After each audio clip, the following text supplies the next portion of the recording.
Hello guys, welcome my YouTube channel. आज हम लोग विभाज्यता का नियम डिस्कस करेंगे। ठीक है, इससे क्वेश्चन आते ही हैं आपके कंपटीशन एग्ज़ाम में। तो विभाज्यता क्या होता है? ठीक है, तो कोई भी संख्या को हम लोग भाग देते हैं तो वो उसकी विभाज्यता होती है, जो पूर्ण रूप से भाग होती है। ठीक है, तो सबसे पहले हमारा क्या है, दो की विभाज्यता, मतलब दो से भाग होने वाली संख्या कौन सा है, इसका हम लोग डिस्कस करेंगे। ठीक है, पता करेंगे कि कौन कौन सी संख्या को दो से डिवाइड किया जा सकता है। तो दो की विभाज्यता क्या है? अंतिम अंक दो से विभाजित होना चाहिए। ठीक है, कोई भी संख्या हमारे पास है वो उसका अंतिम अंक दो से डिवाइड होना चाहिए, दो के पहाड़ा में आना चाहिए। ठीक है, तो सरल भाषा में बोल सकते हैं तो 0, 2, 4, 6, 8 मतलब सम संख्या। ठीक है, वो हमारा अगर रहेगा तो हम उसे दो से भाग कर सकते हैं। ठीक है, तो उदाहरण देखते हैं इसमें। मान लो जाए आपके पास कोई भी संख्या मतलब 50 है, आपको दो से इसको भाग देना है तो वो आसानी से डिवाइड हो सकता है। दो एकम दो और दो 25 50। ठीक है, यदि हम दूसरा संख्या 68 ले लें, ठीक है, इसमें जो लास्ट संख्या है वो अंतिम बोल रहे हैं, अंतिम अंक इसका 8 है। तो ये दो के पहाड़ा में तो 8 आता ही है, तो ये आसानी से डिवाइड हो सकता है। दो तिया 6 और दो चौक 8। ठीक है, यदि हम लोग के पास 15 है तो हम लोग 15 को डिवाइड करेंगे तो ये इसका लास्ट संख्या तो हमारे दो के पहाड़ा में आता ही नहीं है, तो कैसे होगा? तो ये डिवाइड नहीं होगा, मतलब ये दो की विभाज्यता नहीं है। ठीक है, उसके बाद है नेक्स्ट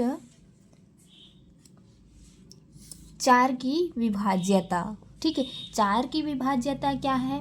अंतिम दो अंक कोई भी संख्या, जैसे कि हमारे पास ये संख्या है, इसका अंतिम दो अंक 4 से विभाजित हो जाते हैं। ठीक है, अंतिम दो अंक 4 से विभाजित हो जाते हैं, वो 4 की विभाज्यता होगी। ठीक है, मतलब 4 के पहाड़ा में वो आना चाहिए। ठीक है, तो कोई भी संख्या रहेगा उसका हम लोग को लास्ट संख्या को लेना है। तो लास्ट संख्या हम लोग 56 लिए हैं, अब उसको 4 से भाग देंगे तो यहाँ ये हमारा आसानी से 14 बार में चला जाएगा। ठीक है, तो इसकी 4 की विभाज्यता है। यदि इसके जगह में हमारे पास 23 है लास्ट में, अब इसे हम लोग 4 से विभाजित करेंगे तो जाएगा क्या? नहीं जाएगा। ठीक है, नेक्स्ट है 8 की विभाज्यता। तो इसमें बोल रहे हैं अंतिम 3 अंक 8 से विभाजित हो जाता है। ठीक है, कोई भी संख्या है, हमारा 3 संख्या लेना है, 1, 2 और 8 है, इसको हम लोग विभाजित करेंगे। ठीक है, तो ये इसमें ध्यान रखना कि जो लास्ट का डिजिट है वो सम संख्या होना चाहिए, तभी वो सम संख्या से डिवाइड होगा। तो 128 है, अगर हम लोग उसे 8 से विभाजित करेंगे तो वो 16 बार में चला जाएगा, पूर्ण विभाजित होगा, उसे ही विभाज्यता बोलेंगे। ठीक है, जो 8 से पूरी तरह विभाजित हो सके, उसमें शेष फल नहीं बचना चाहिए। ठीक है, इसमें अंतिम 3 अंक 8 से विभाजित करते हैं, अंतिम 3 अंक लेते हैं कोई भी संख्या के, उसे 8 से डिवाइड करेंगे तो पूर्ण चला जाएगा, मतलब वो 8 की विभाज्यता होगी। उसके बाद नेक्स्ट है 5 की विभाज्यता। इसमें बोल रहे हैं अंतिम जो अंक है वो 0 हो या तो 5 हो। 5 की पहाड़ा में 5 दूनी 10, मतलब लास्ट में 10 है तो 10 के लास्ट में 0 आता है, तो वो 5 की विभाज्यता हुई ना। तो उसी प्रकार 15 है, तो 15 को मतलब 15 मतलब उसमें लास्ट संख्या 5 है, तो 5 से के पहाड़ा में आता ही है ना, तो मतलब वो 5 से 5 की विभाज्यता है, जो जिसे हम लोग आसानी से 5 से भाग दे सकते हैं। कोई भी संख्या हमारे पास यदि अंतिम में 5 है, 0 है, तो हम लोग उसे 5 से डिवाइड कर सकते हैं। यही 5 की विभाज्यता है। ठीक है। अब जो संख्या है 25, ठीक है, 25 की विभाज्यता क्या होगी? अंतिम 2 अंक 0 हो, 00 हो या 25 हो तो वो संख्या डिवाइड होगी आसानी से। तो अपने पास 625 है, जिसकी दो संख्या 25, मतलब जो अंतिम के दो संख्या है वो है 25 है। तो ये आसानी से हम लोग 25 से इसको डिवाइड कर सकते हैं। 25 गुणा 25 तो 625 आता है। उसी प्रकार 1000 है, तो इसे बोल रहे हैं लास्ट में दो संख्या 0 होना चाहिए, तब वो 25 से डिवाइड होगा, तो मतलब ये भी डिवाइड हो जाएगा। यदि इसकी जगह में हमारे पास 23 होता है ना, 26 होता, तो डिवाइड होता क्या? नहीं होता। ठीक है, तो इससे हम लोग पता कर सकते हैं आसानी से, ये वाले ट्रिक यूज़ करके हम लोग विभाज्यता ज्ञात कर सकते हैं। अब उसके बाद 3 की विभाज्यता क्या होगी?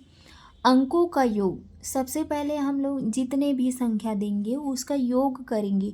अगर योग में जो संख्या, मतलब 3 के पहाड़ा में जो भी संख्या आता है, ठीक है, वो उतना आ जाए तो वो 3 की विभाज्यता होगी। ठीक है, तो इसमें ये क्वेश्चन दिया है 63903, ठीक है, ये संख्या है। अब इसको हम लोग आपस में जोड़ लेते हैं। अब जोड़ेंगे तो 21 आया, तो 21 3 के पहाड़ा में 21 आता है, तो ये 3 की विभाज्यता होगी। ठीक है, उसके बाद 7वां नियम है 9 की विभाज्यता। अब 9 की विभाज्यता कैसे करेंगे? अंकों का इसमें भी सेम प्रोसेस करेंगे, ये भी विषम संख्या है। अंकों का योग करेंगे और जो अंक आएगा उसे 9 से भाग देंगे, जो कि 9 की विभाज्यता दर्शाएगी। ठीक है, इसमें भी 9 के पहाड़ा में जो भी संख्या आएगा वो 9 की विभाज्यता होगी। ठीक, नेक्स्ट है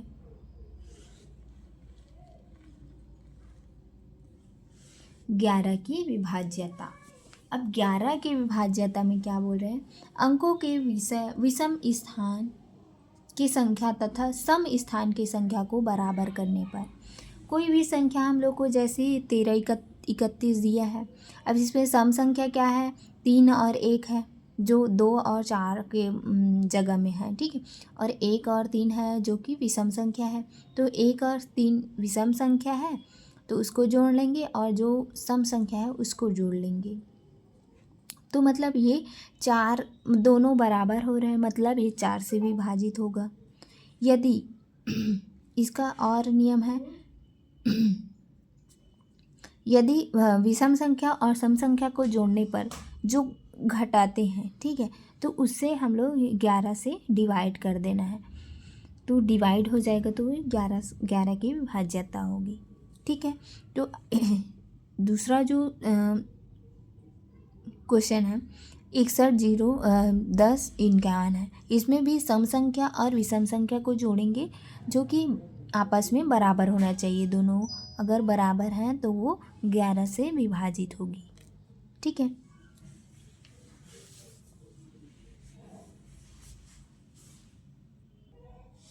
अब उसके बाद 6 की विभाज्यता ले लेते हैं। तो 6 की विभाज्यता कैसे करेंगे?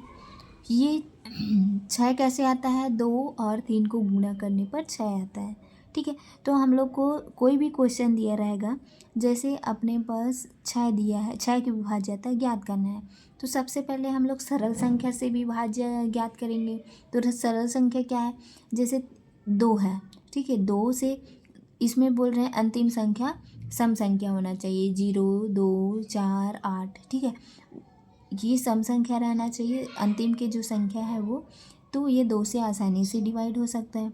उसी प्रकार 3 से हम लोग विभाज्य करेंगे। ठीक है, देखेंगे 3 से विभाजित होता है कि नहीं करके, तो तीनों, मतलब जो भी ये संख्या है उसको आपस में जोड़ लेंगे, जो संख्या प्राप्त होगा उसे 3 से भाग देंगे। अगर भाग चला जाएगा मतलब वो 3 की विभाज्यता होगी।